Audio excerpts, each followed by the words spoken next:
Hello friends, मैं हूं विनय और आप सभी का स्वागत है हमारे यूट्यूब चैनल 10th 91 12th 87 पे। तो फ्रेंड्स, आज का ये वीडियो बहुत ज़्यादा इंपॉर्टेंट और बहुत ही इंटरेस्टिंग वीडियो होने वाला है हमारे इंग्लिश के बहुत ही basic chapter identification of parts of speech यानी पार्ट्स ऑफ स्पीच की पहचान के ऊपर में। और आज की इस वीडियो में हम 10 मिनट के अंदर सारे पार्ट्स ऑफ स्पीच को पहचानना सीखने वाले हैं। तो अगर आपने इस वीडियो को कंप्लीट वॉच कर लिया तो चाहे आप कोई भी स्कूल स्टूडेंट हो, कॉलेज स्टूडेंट हो या किसी भी गवर्नमेंट कॉम्पिटिटिव एग्जाम की तैयारी करने वाले स्टूडेंट हो, आप पार्ट्स ऑफ स्पीच की पहचान आसानी से सीख जाएंगे। तो वीडियो को कंप्लीट वॉच करिएगा। अगर वीडियो पसंद आए तो वीडियो को लाइक जरूर से कर दीजिएगा और चैनल पे नए होंगे तो चैनल को सब्सक्राइब कर दीजिएगा। तो चलिए वीडियो को स्टार्ट करते हैं। तो फ्रेंड्स, अगर हम पार्ट्स ऑफ स्पीच, जिसको हिंदी में हम शब्द भेद बोलते हैं, तो इंग्लिश लैंग्वेज में हमारे 8 पार्ट्स ऑफ स्पीच होते हैं। अगर इनकी बात करें तो इसमें पहला होता है नाउन यानी संज्ञा, फिर प्रोनाउन यानी सर्वनाम, फिर वर्ब यानी क्रिया, देन एडजेक्टिव यानी विशेषण, फिर एडवर्ब यानी क्रिया विशेषण, फिर प्रीपोजिशन यानी संबंध सूचक, फिर कंजंक्शन यानी संयोजक, फिर इंटरजेक्शन यानी विस्मयादि बोधक। इन 8 पार्ट ऑफ स्पीच को आइए हम एक एक करके देखते हैं। तो फ्रेंड्स, सबसे पहला पार्ट्स ऑफ स्पीच है हमारा नाउन यानी संज्ञा। तो अगर हम नाउन की बात करें तो नाउन का मतलब होता है नेमिंग वर्ड, यानी कोई भी वर्ड, कोई भी शब्द जिसको हम नाम दे सकें। अब वो शब्द हमारे हो सकते हैं किसी भी पर्सन का नाम यानी व्यक्ति का नाम, प्लेस यानी स्थान का नाम, थिंग्स यानी वस्तु का नाम, क्वालिटी यानी किसी भी की विशेषता या गुण, और कंडीशन यानी किसी भी स्थिति का नाम, ईटीसी। इन सारी चीज़ों को हम नाउन बोल सकते हैं। अगर हम एग्जाम्पल की बात करें तो जैसे राम और विनय पर्सन के नाम है तो हो जाएंगे हमारे नाउन। रीवा और दिल्ली स्थान के नाम है तो हो जाएंगे हमारे नाउन। इसी प्रकार से बुक और पेन हमारे थिंग्स यानी वस्तुओं के नाम है तो हो जाएंगे नाउन।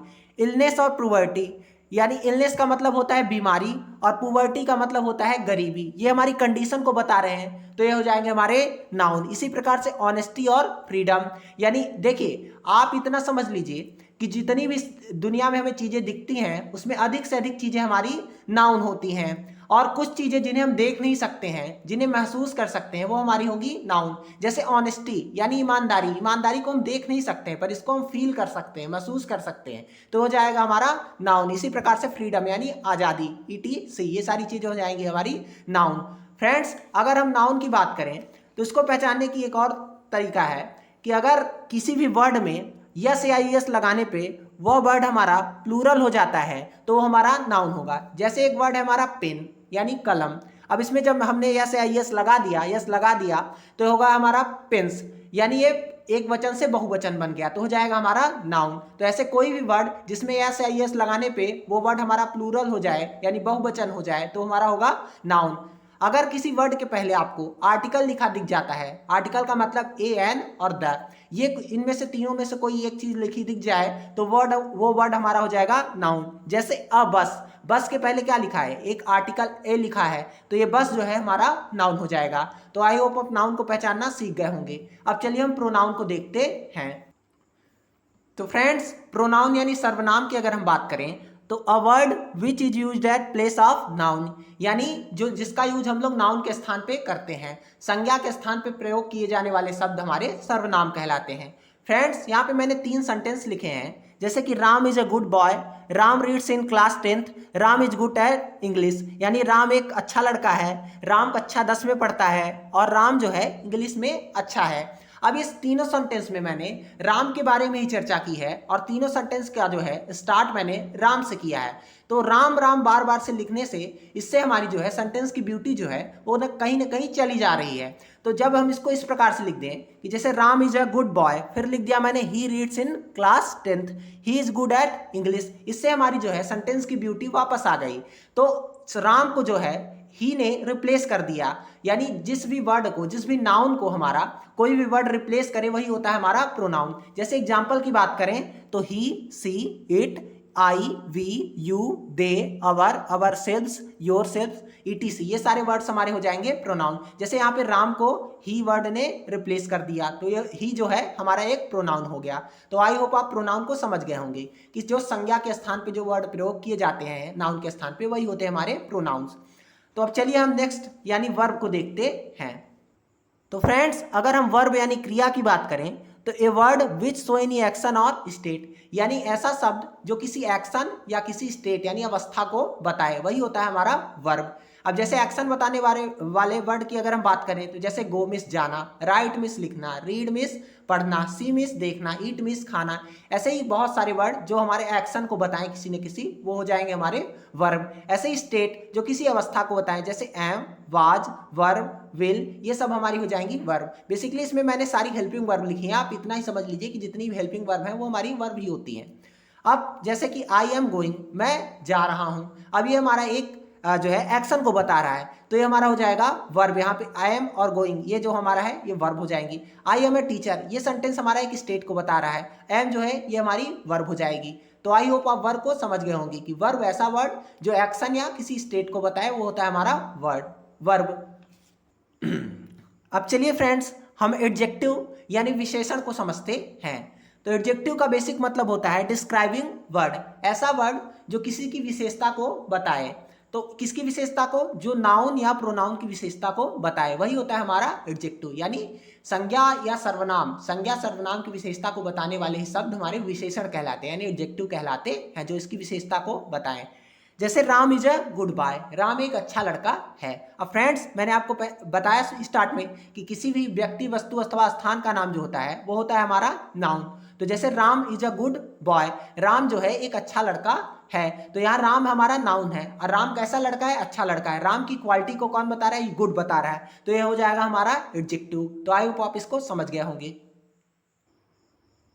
अब फ्रेंड्स, जैसे एक एग्जांपल मैंने और लिया, सी इज ए स्मार्ट गर्ल, वह एक स्मार्ट लड़की है। अब यहाँ पे सी जो है हमारा, मैंने आपको बताया पीछे कि प्रोनाउन है, और सी यानी वह कैसी लड़की है? स्मार्ट लड़की है। सी की जो है विशेषता बता रहा है स्मार्ट वर्ड, तो ये हमारा हो जाएगा एडजेक्टिव। अब जैसे फ्रेंड्स, मैंने एक एग्जांपल लिया, आई हैव 4 बुक्स, मेरे पास 4 किताबें हैं। अब यहाँ पे कितनी किताबें हैं? 4 किताबें। किताबों को जो है डिस्क्राइब कौन कर रहा है? उनके बारे में जो है एक्स्ट्रा इन्फॉर्मेशन दे रहा है हमारा 4, यानी 4 किताबें हैं। किताबों की विशेषता बता रहा है कि 4 किताबें हैं, तो ये हो जाएगा हमारा एडजेक्टिव 4।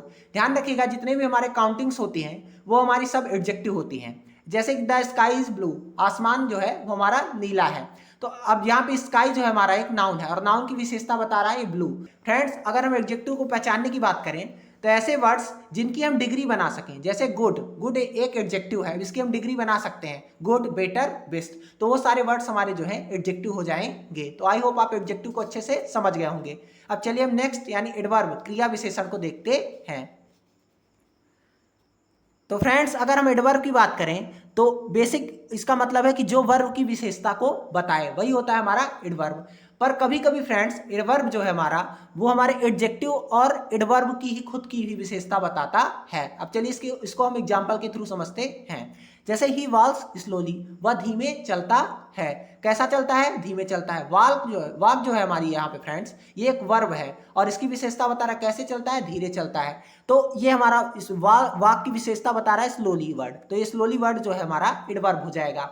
इसी प्रकार से राम रन्स फास्ट, राम तेजी से दौड़ता है। अब यहाँ पे रन जो है हमारी वर्ब है, कैसा दौड़ता है? तेजी से दौड़ता है। तो फास्ट जो है ये हमारा एडवर्ब हो जाएगा। अब फ्रेंड्स, मैंने आपको बताया कि जो एडवर्ब होता है ये कभी कभी एडजेक्टिव और खुद एडवर्ब को भी मॉडिफाई करता है, यानी इसकी भी विशेषता को बताता है। जैसे कि सी इज वेरी ब्यूटीफुल, अब सी इज ब्यूटीफुल मैं लूँ तो सी की विशेषता बता रहा है ब्यूटीफुल, तो ब्यूटीफुल वर्ड जो है हमारा, जो भी वर्ड हमारे नाउन या प्रोनाउन की विशेषता को बताए वो होते हैं हमारे एडजेक्टिव। तो ब्यूटीफुल वर्ड जो है हमारा ये एक एडजेक्टिव हो जाएगा।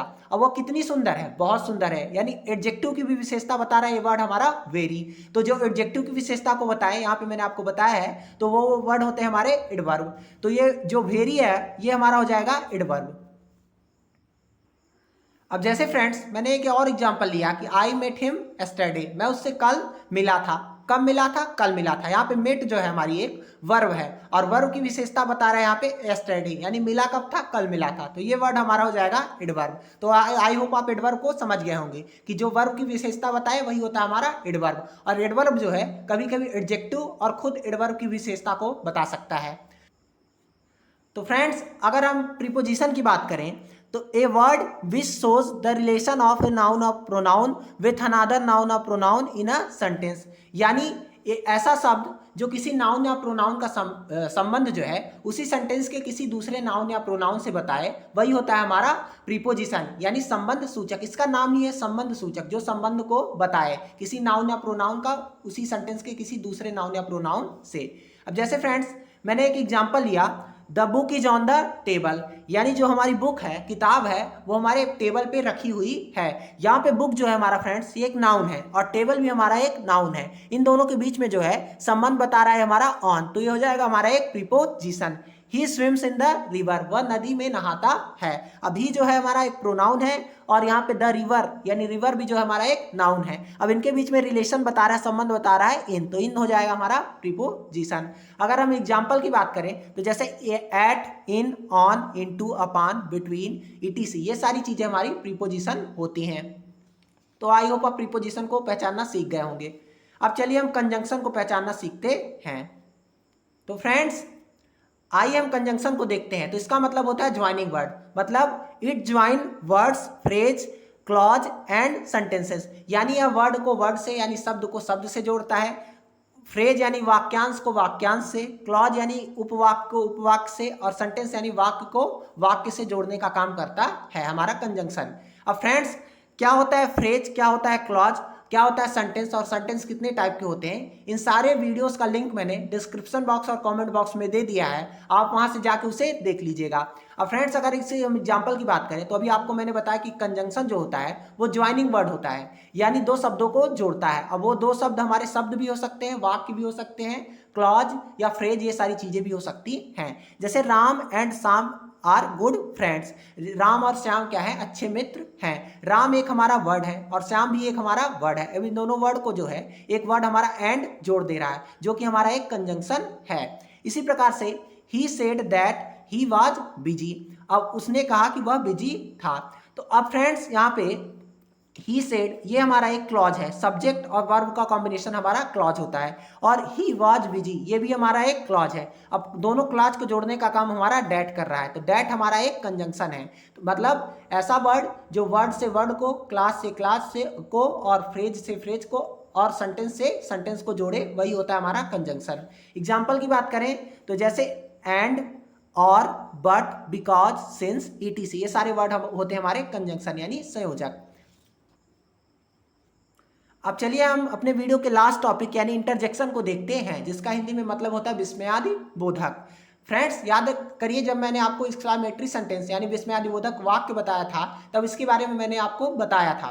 तो इसका यूज हम लोग to express suddenly feeling of joy, surprise और सारो, यानी अचानक से जब हमारे मन में कोई भी खुशी या और सरप्राइज यानी आश्चर्य का भाव और सारो यानी दुख का भाव आ जाता है, तो उसको व्यक्त करने के लिए इन सारे वर्ड्स का हम यूज करते हैं। जैसे हुर्रे, ब्रेवो, ओ माई गॉड, ओ शिट, वाओ, है ना, ओ नो, आ, ये सारे वर्ड जो है हमारे होते हैं इंटरजेक्शन, यानी जब अचानक से जब हमारे मन में सुख या दुख का भाव आ जाता है तो उसको व्यक्त करने के लिए हम इंटरजेक्शन का यूज करते हैं। जैसे friends wow what a player, हमने टीवी पे कोई क्रिकेट मैच देखा और किसी प्लेयर ने बहुत अच्छा परफॉर्मेंस किया, तो हम लोग बोलते हैं ना वाओ व्हाट अ प्लेयर। ध्यान रखिएगा, इसको पहचानने का सबसे सरल तरीका है कि इसके लास्ट में ये एक्सक्लामेशन मार्क, ये वाला चिन्ह, विस्मयादिबोधक चिन्ह जरूर से रहेगा। आप ध्यान दिए होंगे कि हमारे जो रीवा साइड में एक वर्ड चलता है ओ दादा रे, ये वर्ड जो है ये भी हमारा एक इंटरजेक्शन वर्ड है। इसी प्रकार से बंगाल का एक शब्द है उड़ी बाबा भी, ये भी हमारा एक इंटरजेक्शन वर्ड यानी विस्मयादिबोधक शब्द है। तो आई होप आपको ये वीडियो पसंद आया होगा। अगर वीडियो पसंद आएगा तो वीडियो को लाइक जरूर से कर दीजिएगा, और चैनल पे नए होंगे तो चैनल को सब्सक्राइब करके बेल आइकन को प्रेस कर दीजिएगा, ताकि इसी तरीके की वीडियोस की नोटिफिकेशन आप तक पहुंचती रहे। तब तक के लिए गुड बाय, टेक केयर, जय हिंद, मिलते हैं नेक्स्ट वीडियो में।